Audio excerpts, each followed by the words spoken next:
Welcome back to the Divine Mercy Tender Talks. വിശുദ്ധ ഫൗസ്റ്റീനയുടെ ഡയറിയിൽ ദൈവകരുണയുടെ ഛായാചിത്രത്തെ കുറിച്ച് പറയുമ്പോൾ അവൾ ഇങ്ങനെ പറയുകയാണ്, He bless you, he reproaches your rays and his soul, all black will turn into snow.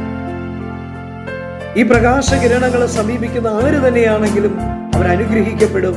മാത്രമല്ല, എത്ര പാപം കൊണ്ട് കറുത്തിരുണ്ടുപോയ ആത്മാവാണെങ്കിലും മഞ്ഞുപോലെ അത് വെണ്മയുള്ളതായി മാറും. പ്രിയപ്പെട്ടവരെ, ദൈവകരുണയുടെ ഛായാചിത്രം ഈശോയുടെ ജീവനുള്ള ചിത്രം.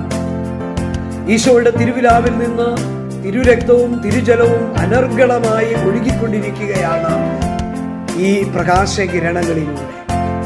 അതുകൊണ്ട് തന്നെ ഫൗസ്റ്റീന പറയുകയാണ്, പാപമൂലം എത്ര കറുത്തിരുണ്ടുപോയി നിന്റെ ജീവിതമെങ്കിലും നീ അതിനെക്കുറിച്ച് ഓർത്ത് ഒരിക്കലും വിഷമിക്കണ്ട, കുറ്റബോധത്തിന് അടിമപ്പെട്ടു പോകണ്ട, നിരാശപ്പെടണ്ട.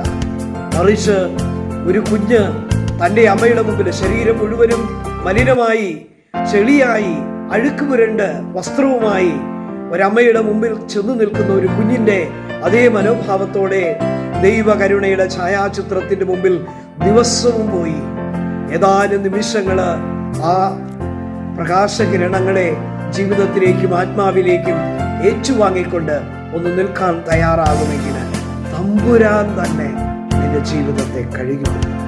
ദൈവം കഴുകും, ദൈവം ശുദ്ധീകരിക്കും, ദൈവം വിശുദ്ധീകരിക്കും. പ്രിയപ്പെട്ടവരെ, അതുപോലെ തന്നെ മറ്റൊരു കാര്യം, പലപ്പോഴും നമ്മുടെയൊക്കെ കുടുംബത്തിലെ ചില വ്യക്തികൾ പാപത്തിൻ്റെ ഒത്തിരി അഴുക്ക് ചാലുകളിൽ ജീവിക്കുന്നവരുണ്ട്. നമ്മൾ അവരെ ഓർത്തൊക്കെ പലപ്പോഴും വിഷമിക്കാറുണ്ട്.